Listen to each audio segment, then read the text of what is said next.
Hello friends, article পদার্থিত নির্দেশক বা বিশেষ্য নির্দেশক লেকচার ওয়ানে তোমাদের স্বাগতম। আজকে আমরা আর্টিকেলে লেকচার ওয়ানে শুধু আর্টিকেলের বেসিক বিষয়গুলো জানবো। দেখো, এ এন এবং দা কে আর্টিকেল বলে। আর্টিকেল এমন একটি ওয়ার্ড যা কোনো নাউনের নির্দিষ্টতা বা অনির্দিষ্টতা নির্দেশ করার জন্য নাউন এর পূর্বে বসে। অর্থাৎ আর্টিকেল সর্বদা নাউনের পূর্বে বসে সেই নাউনটির নির্দিষ্টতা এবং অনির্দিষ্টতা নির্দেশ করে। আর্টিকেলকে ডিমনস্ট্রেটিভ অ্যাডজেক্টিভ বলা হতো আগে, কিন্তু বর্তমানে আর্টিকেলগুলোকে ডিটারমিনার বলা হয়। কেন ডিমনস্ট্রেটিভ অ্যাডজেক্টিভ থেকে ডিটারমিনার হয়ে গেল আর্টিকেল, এ বিষয়ে অনেক বিস্তারিত আলোচনা আছে। ডিটারমিনার হিসেবে একটি আর্টিকেলের পর একটি নাউন ব্যবহার হওয়ার ইঙ্গিত দিয়ে থাকে। কারণ আমরা জানি আর্টিকেলের পর নাউন থাকে, অর্থাৎ নাউনটির নির্দিষ্টতা বা অনির্দিষ্টতা এই বিষয়টি কিন্তু আর্টিকেল ফোকাস করে।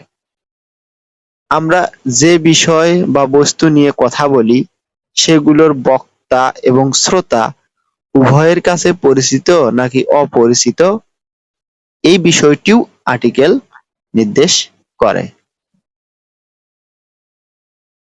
আর্টিকেলগুলো নাউন এর সাথে ব্যবহার হয়, তবে সকল নাউন এ আর্টিকেল নেয় না।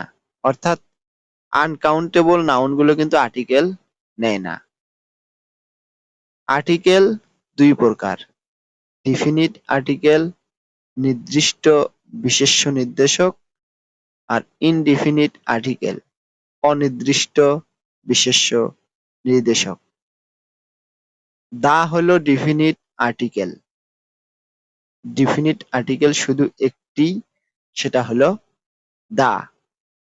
ডিফিনিট আর্টিকেল সিঙ্গুলার প্লুরাল উভয় নাউন এ ব্যবহার হয়। অর্থাৎ দা সিঙ্গুলার প্লুরাল উভয় নাউন নিতে পারে। এ এবং অ্যান এসেছে ওয়ান থেকে, অর্থাৎ এ এবং অ্যান এই ইনডিফিনিট আর্টিকেল দুটোর জন্ম হলো ওয়ান এর প্যাট থেকে।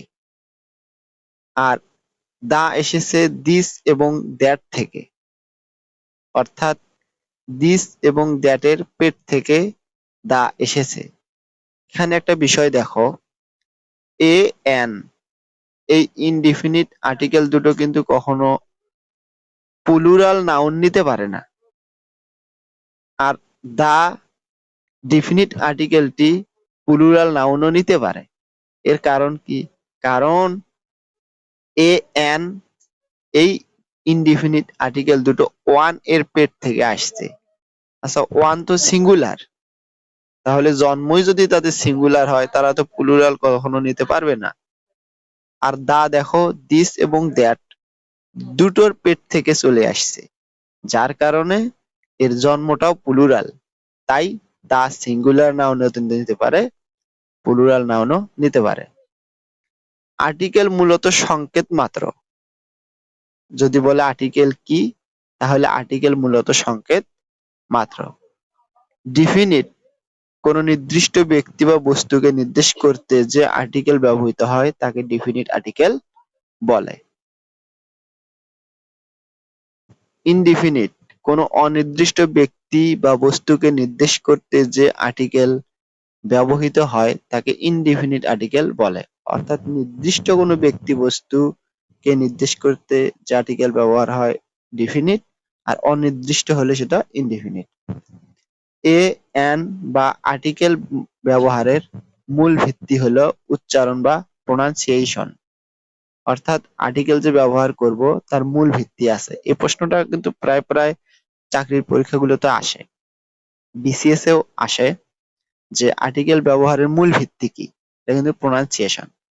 আর এই প্রোনাউন্সিয়েশন এর উপর নির্ভর করে কিন্তু এ এন অর্থাৎ ইনডিফিনিট আর্টিকেল দুটো ব্যবহার হয়। দেখো, প্রোনাউনের পূর্বে কখনো আর্টিকেল বসে না, আর আনকাউন্টেবল নাউনের পূর্বে কখনো আর্টিকেল বসে না। স্প্যানিশ ভাষায় সব হলো কাউন্টেবল, আর ইংরেজি ভাষায় আনকাউন্টেবল। দেখো, কাউন্টেবল নাউনের আরো নাম আছে ভিজিবল নাউন বা হার্ড নাউন। এর পূর্বে আর্টিকেল বসে, অর্থাৎ কাউন্টেবল নাউন বা ভিজিবল নাউন বা হার্ড নাউনের পূর্বে আর্টিকেল বসে।